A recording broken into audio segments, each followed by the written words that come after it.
Hello everyone, it is Friday, May the 8th. Welcome. As usual, we're gonna hang tight for a few seconds and let some people join us. Hope everyone is doing well today. Just a reminder, we're here at 2 p.m. Eastern, Monday, Wednesday, and Friday on Instagram Live. You can also join me at Women of Woodworking on Wednesdays at 7:30 p.m. Eastern.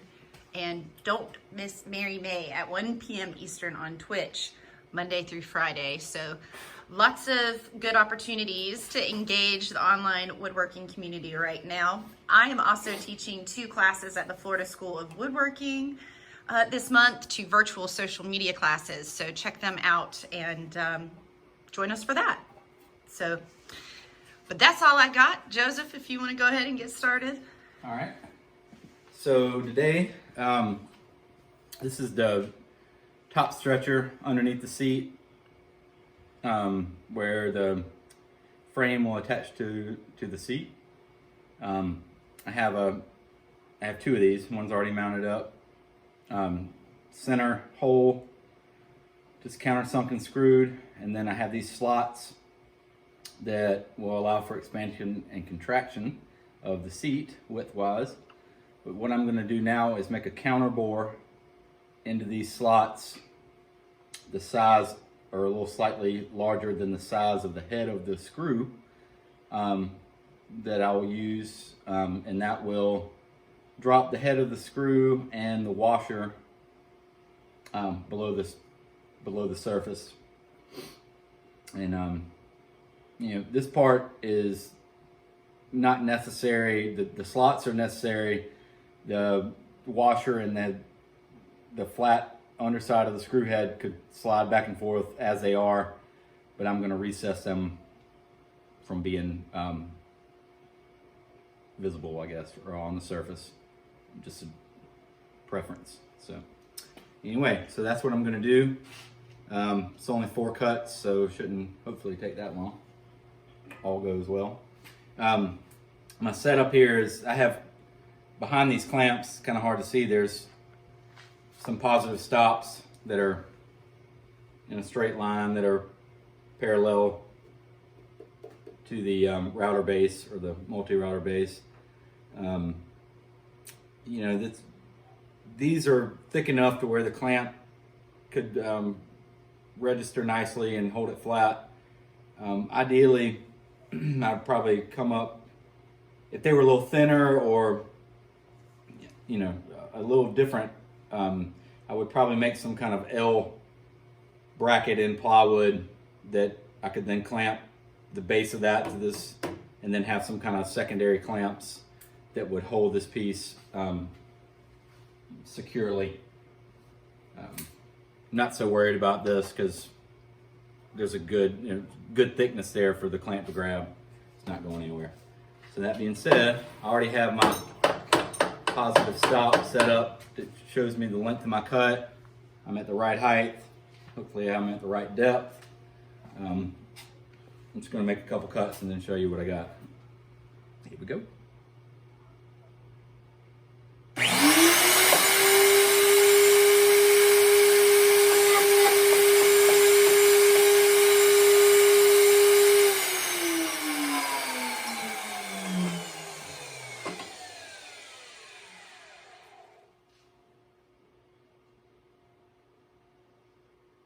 Easy. Mm-hmm. Cool. Work.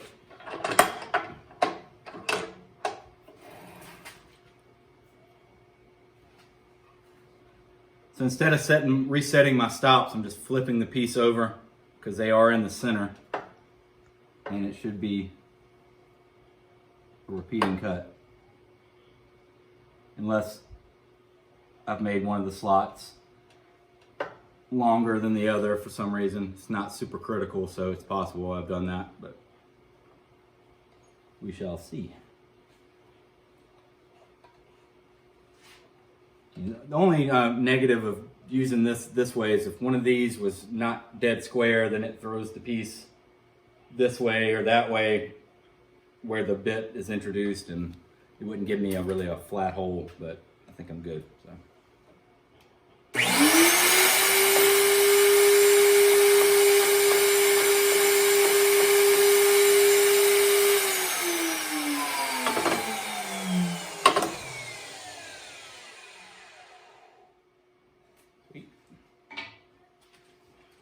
So this is really the last machining that will get done. Everything else is kind of clean up at this point. But this will,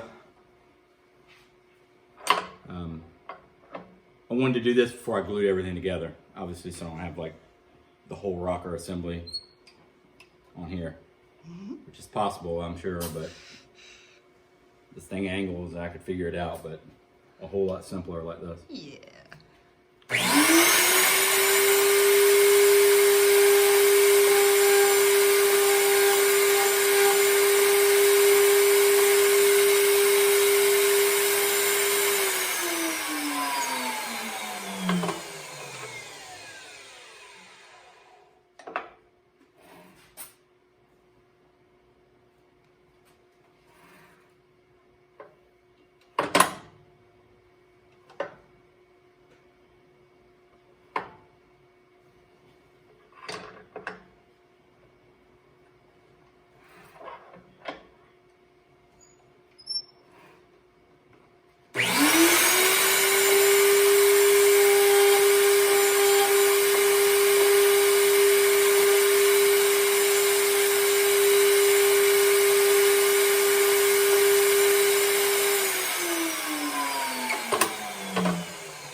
That's it. All right.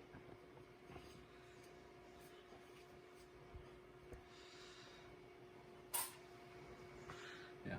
Gotta move. Yep, gotta move. All right, hang tight, everybody. Hang All right. So, got those back attached. I have not drilled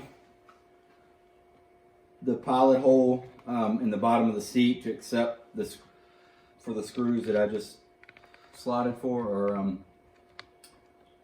counterboard, I guess, for. It's gonna be nice and tidy though. What I'll use.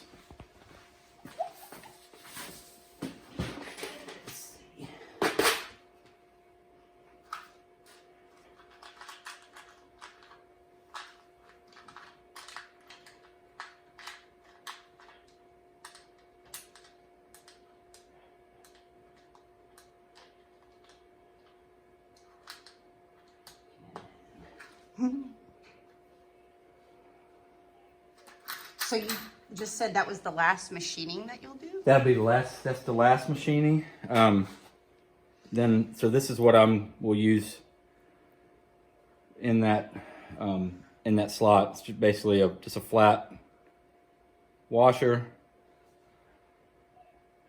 brass screw, whichever size it may be. Be longer in the front and shorter in the back. Where it's attaching in the back is the. So that washer just allows things to slide nicely, and not that head, if tightened securely or even a little bit too much, will bite into the wood and make that circular depression and not want to come out of that dimple. So the washer allows it to slide back and forth in that counterbore. Just a nice tidy way to do it. I feel like I was saying something before that. I can't remember. It's Friday. So, one other thing I'll show you. I had very early on in my machining on the multi-router, I think if you have been watching along, I had a piece that wasn't clamped good in there, and I think it was the top of this leg, and just got chewed off by the router bit. So I tried to make a patch, and there were two little square patches, and they stuck out like a sore thumb. So here's my next attempt, and what I've done is routed with the hand router, a really shallow groove that then goes into a diagonal. If you can see I'm talking about up here. Recesses there are cut and ready to be patched. This isn't ideal, obviously, but at that point, I was like, I got to carry on. So it's only, probably not quite a 16th deep. But yeah, I still have some. It's pretty tedious to do because you can see, and they're still not finished because you can see there's some little bits and stuff. But down where it goes into that very point, there's not a whole lot that can get into that besides a razor knife, and not bruise up the sides of the walls and things like that. So it'll be a little puzzle piece to fix, but joining them, instead of it being just a square block set in there with a line that you can tell where the glue line is, this way that diagonal really will make that fix patch maybe not disappear, but blend in a whole lot better. And being under the seat, it's not a super first big. Thing you see, you know. That's right. So I'm pleased the way it's going so far.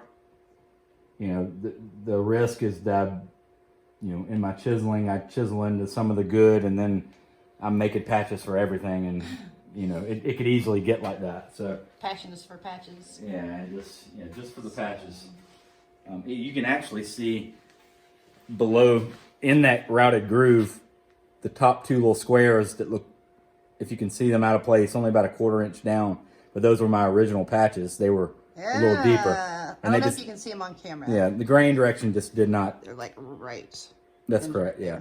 The pieces were fine, but the way I had oriented them there and the way they were reflected, or the light, was an obvious patch. So I wasn't happy with it.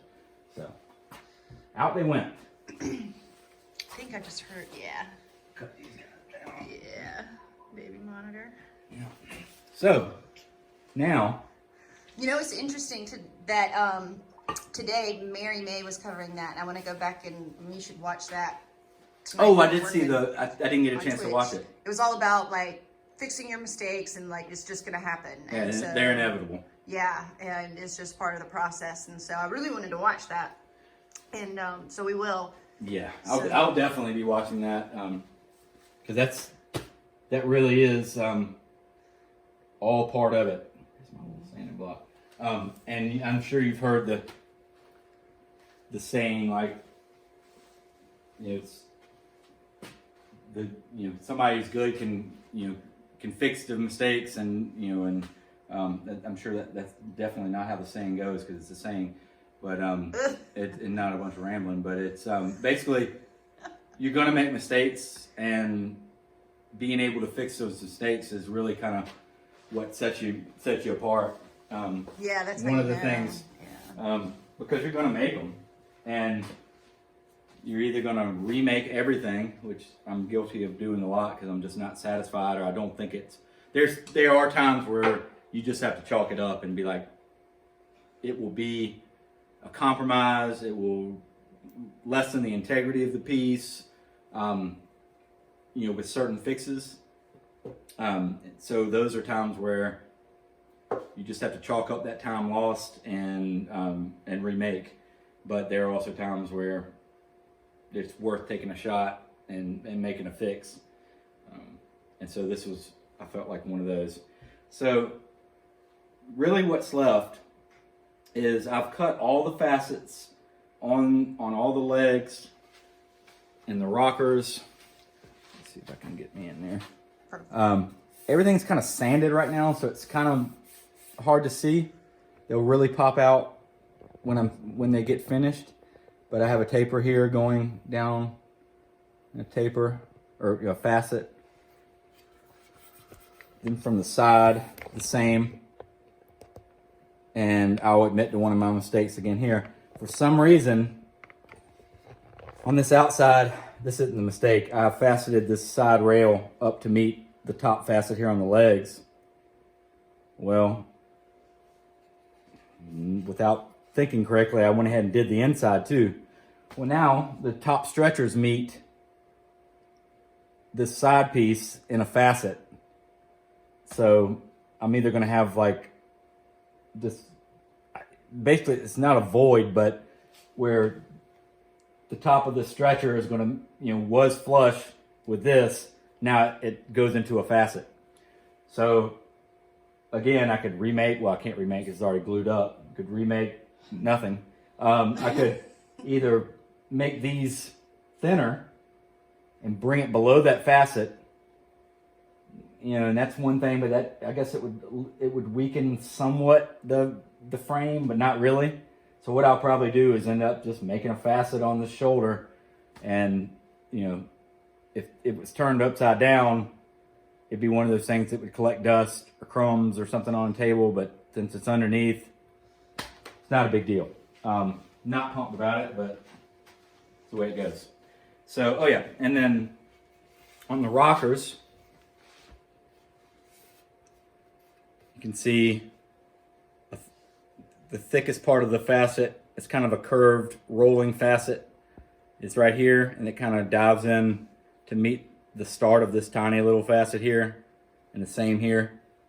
You know, now it's getting it finish ready. So what I've been using along with doing these straight facets, block plane, my little high angle block plane. So yeah, so most block planes are low angle. This one is super high angle, so it deals with different kind of grain. Been using both of those. I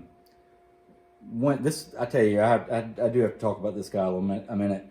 While I was cleaning up some of the tapers with the legs and the rockers, I mean, I'm planing a cross grain this rocker and a cross grain the top of here, no tear out. Just really performed awesome. Love this little guy. And so yeah, so this, I'm using my low angle block plane. Little violin maker low angle block plane as well. Scrapers. The one on the curving one on the rocker is a little bit different. I've really used a spoke shave. And then again, I feel like I'm gonna be an ad for H&T tools, but H&T Gordon. H&T Gordon tools and Heartwood tools. Heartwood tools. Woo-hoo. Out of Austin. Yeah. So this is my curve bottom spoke shave. One cool thing about these planes and spoke shaves is you can turn the blade over and it becomes a scraper just by the way that the blade is bedded in there at that angle. I can turn it from bevel down to bevel up and it becomes a scraper, which has been really awesome. So instead of, you know, actually shaving, it acts as basically a curved scraper, and that's helped me define these facets a good bit. But there's still going to be grain that's difficult, and you know, right now it's pretty fuzzy in some spots. Some of this wood has been really difficult to work. Just the way, I guess, just the cut and how yeah, just really almost acting like end grain, a lot of it. Really porous and kind of difficult to work. So I'm using those scrapers. I've got this hard block out of, it's plexi. Block of plexi. That's a block of plexi with some gasket material on there. It's like a little bit of a pad and sandpaper. That gives me a really crisp sanding block because I want those. I don't want the facets. The facets are interesting and important to me because they're facets. They're crisp. They're clean. They're really precise. The last thing I want to do is cut them and then sand them doughy. They don't need to be, you know, it kind of just kills it. Yeah. So if something crisp, keep them crisp. You're still having to hold it, make sure you're right at the right angle. And then, you know, even that, I didn't do that great a job. You can really make them, that's fine. you can really make it doughy pretty quick.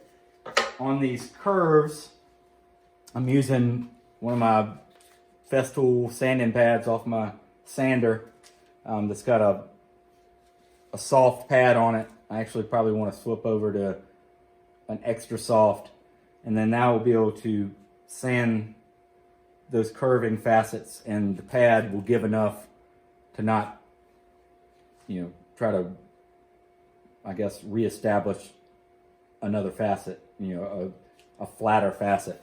So those are kind of some of the things I'm doing to get these results and to deal with these little details.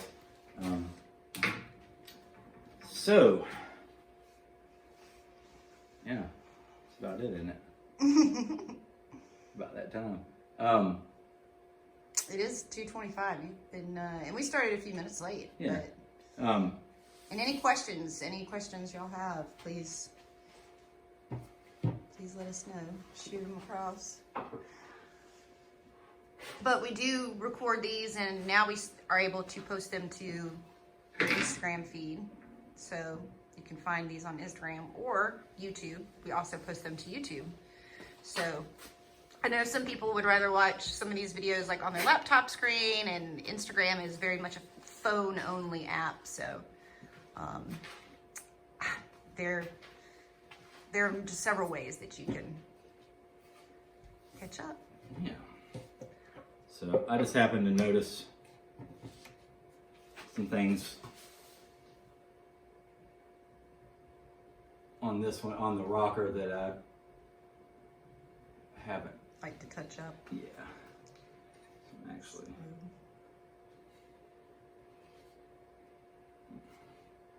Trying to see if I can do this with you guys. Well, yes, dented. Dent. Really put that spoke shape in. That's right. So kind of awkward holding positions, but it's the way it goes.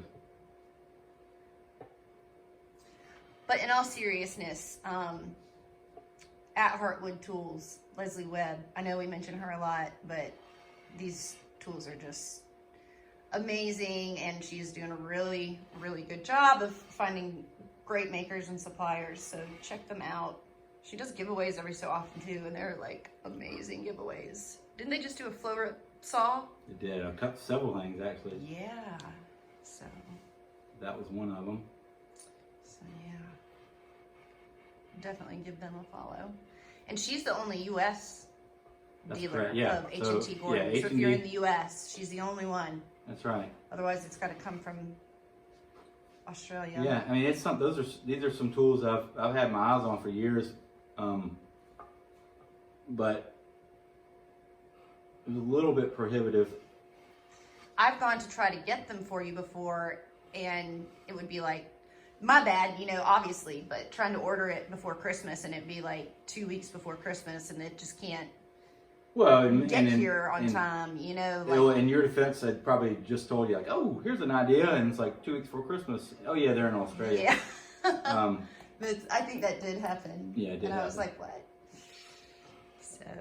But, yeah, having her in Austin carrying them. Oh, and she's just great customer service. Leslie is awesome. So. All right.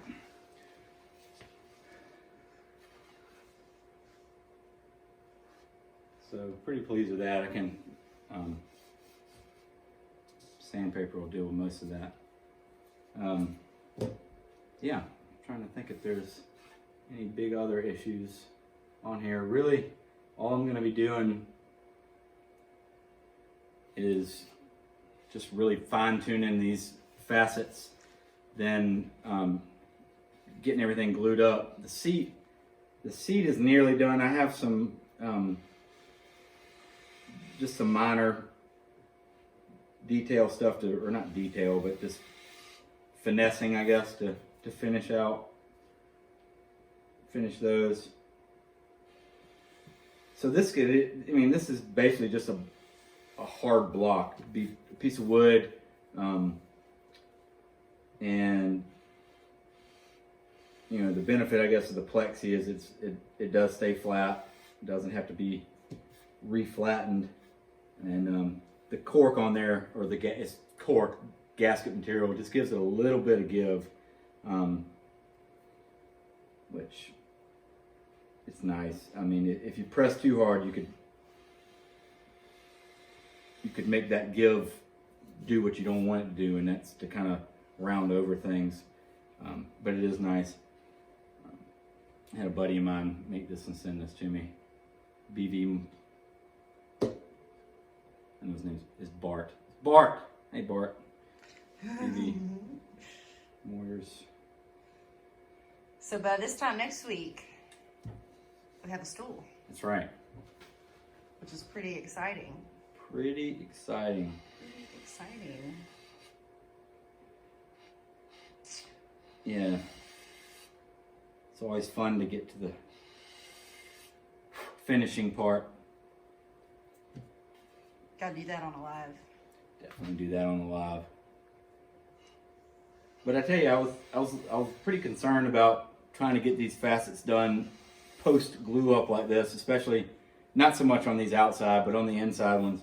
And they turned out good. Didn't have any, like, you know, major things happen where, you know, 1/4 of an inch got chunked out or something because I was going in the wrong direction, which wouldn't have been hard to do because there's a lot of just weird places, you know, that you should be going the other direction, and it's already glued up, so I really can't do anything about it.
So, So, yeah. Wow.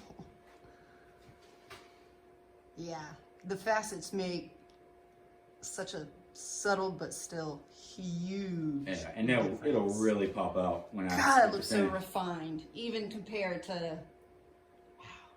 Yeah, I think it was worth it. That's awesome. And they'll like I said, they'll show up a lot more when finish is on it, because you'll get the play of light going past it. It'll just reflect differently. It'll give you a whole different it'll give you a whole different depth of dimension to the leg that you probably can't see now, and you just wouldn't have had unless if I didn't do it. So I'm pretty pleased with it. I would be if I were you. It's beautiful. It's nice to have it. I'm just not going to say it like before I glue it up in case something happens. But it's nice to have find it be like existing. Right, it's a thing now, and it's been. It's not finished, but it is a thing. It is a thing. I've sat on it. Don't jinx it. That's right. But no, I've had it in my mind for a while, and I'm just glad to finally get it done and it to work like I would hoped it did, and let's see how fast the kids can tear it up. No. That can go right into my office, into my studio. I'll keep it far away from my paints and all that sort of stuff. Even better, though, would be if it ended up in a client's home. Yes. So this was like your first kind of free to build original design that you've done in it's been a couple of years. Yeah, it's been years. I think the last one was 2017. You did the bridge table, which was a custom piece for a client, but she is one of those that gave you. Yeah, it was totally. Yeah. I had free Well, Well, she specified, it was very specific, but it was totally my design, up to me. So. She's the ideal, you know, when clients are like, I want this type of wood and I want this style, but I want your interpretation. Yeah. It's nice to have that little bit of guidance to what they're looking for. But then, man, yeah, that was a beautiful piece. So if you go back on our feed a little bit, did a just beautiful bird's eye maple bridge table. So 4 hidden drawers. Yeah, it was basically it was going to be it was a tiny little apartment, but it was 32 inches square table. She was going to use it as a table, but then also she loved to play bridge and had friends come over. So this 32, I mean, I can talk about this and it not really make, you know, a whole lot of sense or really be able to visualize it, but you could try. It's a small table and she needed 4 drawers in it. Mm-hmm. So you can imagine at a table this wide with a drawer in the middle, that drawer would have had to have been like this deep for all 4 drawers to work. So it was, all of them were all... Would have been a drawer in a pocket. It would have been nothing. And it needed to hold a specific amount of bridge playing apparatus. So, yeah, so every drawer was all set to the right and they all nested in underneath in a... crazy square. In one of the most complicated but simple looking builds I've ever attempted. The understructure was incredible. Just what it took to make it work. And yeah, it ended up being neat. And they were all no hardware on the drawers. They all were a continuous grain.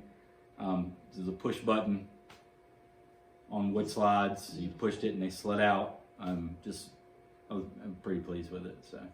Yeah, it's shown on the outside, but the inside was just as impressive. Yeah, like turned over, it was insane. It was a feat of engineering that about the only one. It's the only one I can ever claim that I'm like, yep, that was hard. And you did that as we were having our second kid, so. But and then on the opposite side of that, I've taken some really simple things and made them really hard too. So. No comment. Yeah, so. That definitely is not a brag.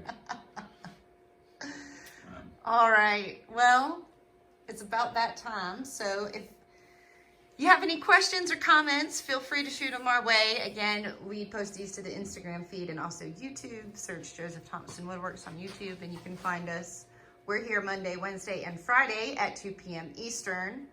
I also have a Women of Woodworking Wednesday live stream at 7:30 p.m. Eastern on that Instagram page. So go follow me over there. And you can catch Mary May at 1 p.m. Eastern Monday through Friday on Twitch. So everyone stay safe, stay well out there, and we'll see you on Monday.